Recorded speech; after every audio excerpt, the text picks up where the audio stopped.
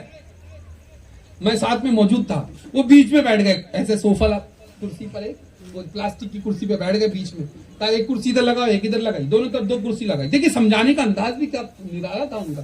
لگائی, ایک طرف لڑکی کو بیٹھایا, ایک طرف لڑکے کو بیٹھایا. ان کا ایک لڑکا تھا, تقریباً 7-8 سال کا بچہ ہوگا, تو اس کو بلایا, بیٹا تو ادھر, اس کو اپنے گود میں بٹھایا زانوں پر ایسے, کہا کہ آج تمہارا طلاق ہم کرا کے چھوڑیں گے. حضرت بول رہے کرا کے چھوڑیں گے, بولے ٹھیک ہے نا, بولے تم نے طے کر لیا نا, تو وہ دونوں بولتے طے کر لے, بس بولے یہ بتا دو اس بچے کا کیا ہوگا. حضرت بس اتنا بولنا تو دونوں رو پڑے, بولے بچے کا کیا ہوگا بتا دو میرے کو.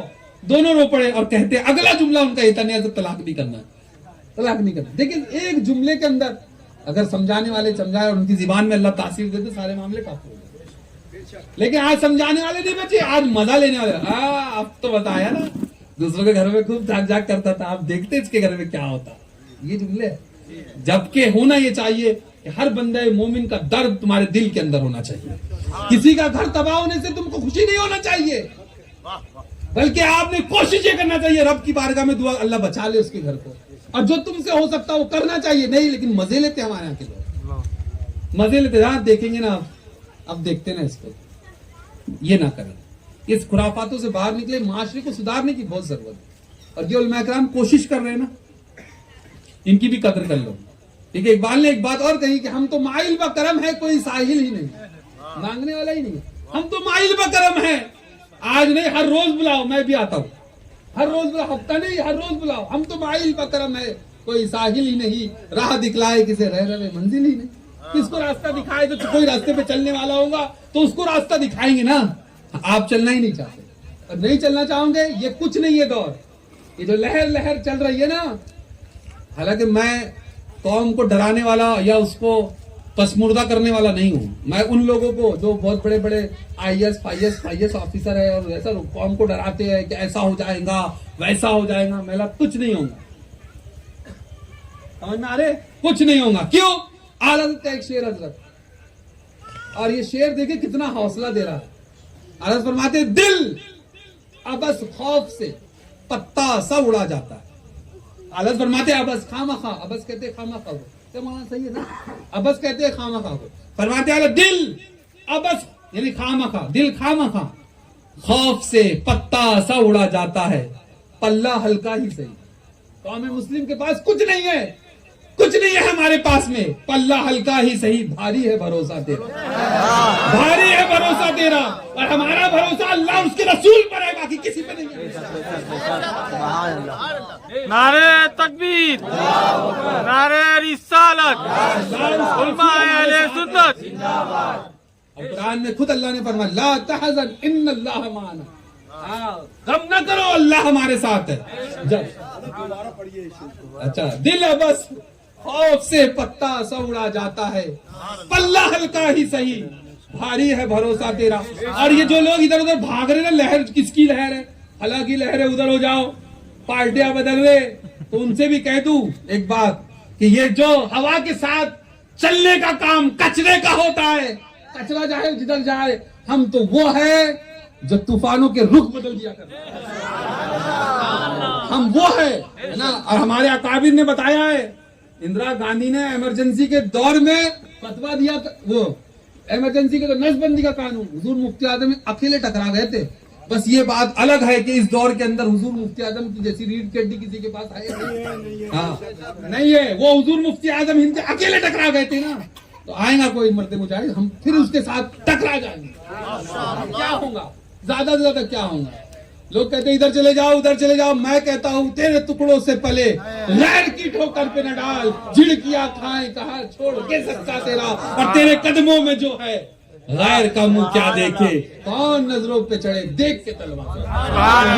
حضور ہے، حضور ہے، اور حضور کا بھروسہ حضور ہے نا، یہاں بھی ہے وہاں بھی ہے۔